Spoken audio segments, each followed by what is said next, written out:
Yo tout le monde, c'est Fufu, on se retrouve aujourd'hui pour une nouvelle vidéo sur Nanatsu no Taizai, et voilà, oui, donc notre fameux jeu qu'on apprécie tous autant, mais cette fois plutôt pour parler de la Jap. Voilà, on a joué pas mal sur la Glo ces derniers temps, et cette fois on va parler tout simplement de la Jap. Donc là on a eu une nouvelle mage, et c'est un peu la mage honnêtement que je craignais, donc le nouveau portail avec Istin, je sais pas si on peut le prononcer comme ça, nouveau personnage, ou Mono, voilà, donc deux nouveaux personnages limités. Voilà, je m'attendais clairement pas à les voir. Je ne sais pas si dans le portail on retrouve les deux Lilia, etc. Valenti, j'en ai aucune idée, j'ai pas regardé. Je pense que oui, normalement, ça devrait être possible. Mais voilà, j'ai un peu la quenelle parce que, comme vous savez, il y a eu Derrieri. Et malheureusement, je ne l'ai pas eu. J'ai tout craqué quand même avant qu'elle parte. Et malheureusement, aucune. J'ai même pas eu la verte, même si la verte est pas ouf. Mais voilà, je voulais la rouge et malheureusement, vraiment rien. Et pourtant, j'ai claqué quand même deux trois steps dessus.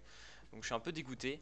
Voilà, et puis là, bah forcément, je me retrouve avec la sortie des personnages limités en portail et c'est un peu compliqué. Donc je vais attendre ce week-end peut-être pour vous faire une vidéo invocation. On verra. Je pense que ça sera sûrement possible. Donc du coup, qu'est-ce qu'on a? Donc là, on a le nouveau Hawk Pass d'ailleurs qui est assez intéressant parce qu'on peut avoir du coup collier SSR et un ticket SSR. Donc ça, c'est vraiment pas mal. Ça, c'est vraiment bien.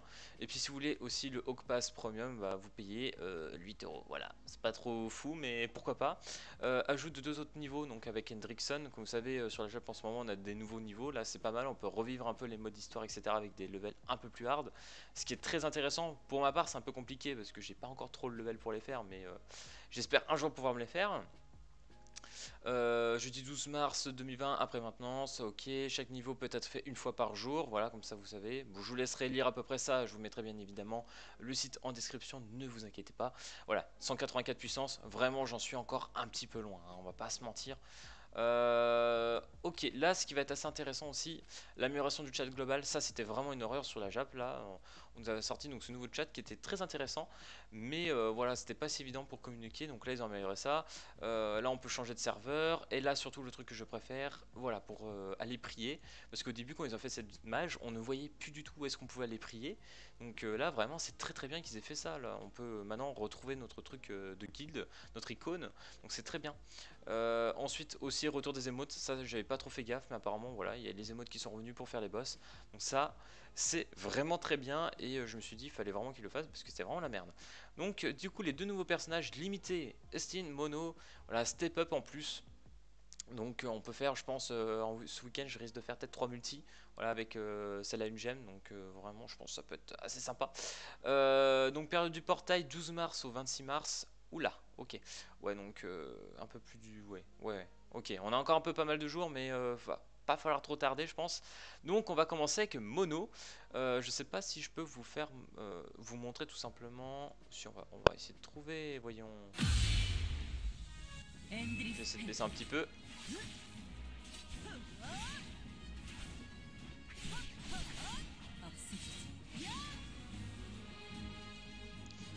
Ok, c'est assez stylé, j'avoue, c'est assez stylé. On verra après pour Mono. Enfin là c'est Estin, hein, je crois, je me suis trompé, je sais plus si j'ai bien dit son prénom. Skill Mono. Ah non, c'est elle Mono, alors elle c'est Estin. Ok, autant pour moi, c'est moi qui confonds les deux personnages. Alors du coup, Mono. Alors là on est quand même sur un personnage un peu plus attaquant. Je trouve que c'est un personnage qui peut se compléter un peu avec tous les autres qui jouent un peu dans le même style saignement, etc., poison. Vous allez pouvoir le voir tout simplement. Donc là du coup, Mono joue avec 400% de dégâts à un ennemi et à pic coupé. Donc coupé tout simplement, comme vous pouvez le voir, c'est critique, augmentation du taux de critique par 2, ce qui peut être très intéressant, voilà, pour faire encore plus de dégâts. Donc 400% c'est assez classique, honnêtement c'est pas trop mal, et heureusement qu'il y a quand même le petit coupé qui vient rajouter un petit peu de bonus à ça. Le deuxième sort, 350% de dégâts à un seul ennemi, et applique poison pendant 3 tours. Donc voilà, ça peut être assez chiant, c'est pas trop mal. Le poison affiche quand même chaque tour, donc pendant 3 tours, 50% des dégâts, ce qui est vraiment pas mal. Cependant, forcément, quand il y a des teams ennemis qui jouent des personnages comme le King, etc., qui vont enlever les debuffs, etc., c'est peut-être pas le plus fou. Après, à voir si ce sort peut être lancé par exemple en premier pour enchaîner après sur d'autres compétences qui peuvent quasiment one-shot l'ennemi, ça peut être très intéressant. Ensuite, l'Ultimate, Endless Pain, inflige 455% à un ennemi, ok, et applique saignement pendant 2 tours, et là il est pas mal. Saignement, à la fin de chaque tour, inflige 80% de dégâts infligés lors de l'attaque. Voilà, c'est assez sympa, on est sur 455%, c'est pas le plus incroyable, c'est quand même bien. Le saignement il fait quand même plaisir pendant 2 tours. Et en plus de ça, vous allez voir, le passif va vraiment tout faire. Quand un ennemi a un effet de saignement, poison ou électrocution, on va dire, les dégâts infligés à cet ennemi sont augmentés de 50%. C'est énorme. C'est-à-dire que déjà, il a déjà 2 sorts qui lui permettent de compléter son passif. Vraiment, ça c'est le feu. Et en plus de ça, je me dis que si vous jouez par exemple, je sais pas, un Helbramver, je sais plus si c'est le Bramversi qui doit avoir du poison, en AOE, je sais pas, une Jericho par exemple, une Jericho, ça peut être très très fort. Je pense qu'il y a vraiment pas mal de personnages qui peuvent se combiner avec cette mono.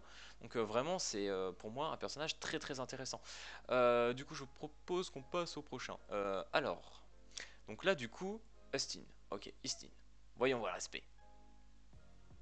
Regardons ça. Oh, c'est vrai que je l'avais regardé tout à l'heure. Mais elle est vraiment très jolie.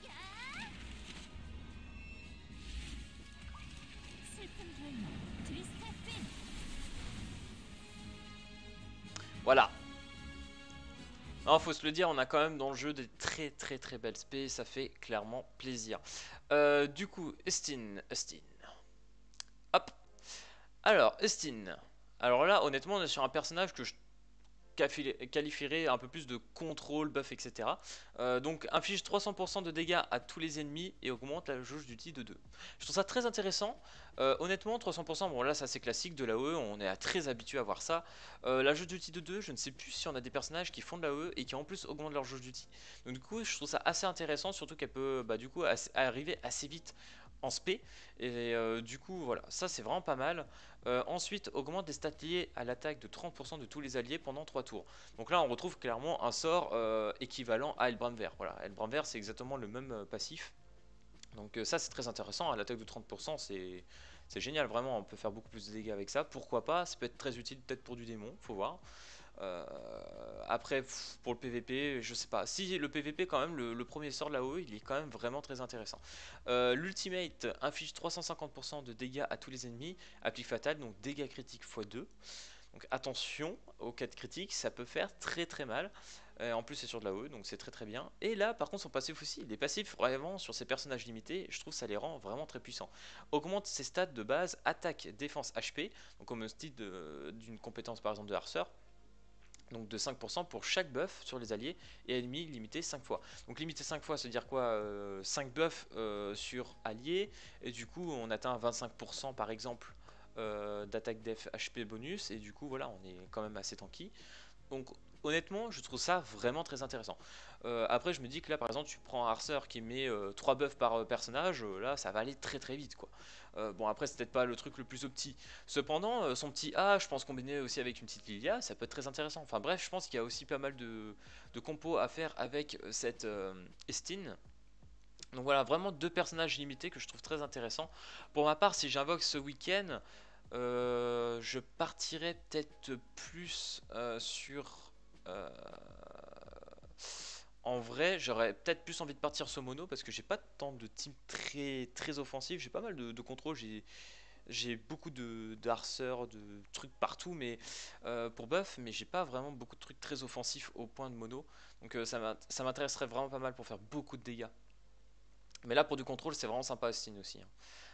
Ensuite, ils nous disent voilà, vraiment costume pour les 2 nouveaux persos. 4 nouveaux persos ont un stuff UR. Donc la mono, Austin. Ah oui, déjà direct.